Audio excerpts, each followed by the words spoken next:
আমার কাব্য অথবা সংগ্রামের ইতিকথার প্রথম খণ্ড থেকে ছোট্ট একটি কবিতা পাঠ করছি। দুঃখ নিশি অন্ত হবে না, ওহে পরমাত্মার পূজারী, মানবতা হচ্ছে ধ্বংস, মনুষ্যহীন হতে চলেছে আজ পুরা ভারতবংশ।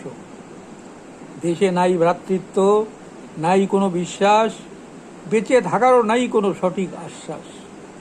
তাই পরমাত্মা ছেড়ে হও মানবতার পূজারী, প্রকৃত মানুষই হতে পারে দেশের সঠিক দিশারি। অলৌকিকের মোহ ছেড়ে বাস্তবে দাও পা, নইলে দেশের দুঃখ নিশি অন্ত হবে না। সবাই ভালো থাকবেন, ভালো রাখবেন। আজকে সংবিধান ঠিক মতো চলছে না, যারা দেশ চালাচ্ছে তারা সংবিধান ফলো করছে না, তারা নিজস্ব আইন করছে। সংবিধানের যে প্রতিশ্রুতি দেওয়া হয়েছিল সংবিধানে, সেই প্রতিশ্রুতি পালিত হচ্ছে না। সুতরাং সচেতন হন, জানুন, জাগুন, পড়ুন, জানুন, এবং এই দেশদ্রোহীদের শাসনে রেখে কিছু হবে না, তাই ওদের শাসন থেকে তাড়াতে হবে।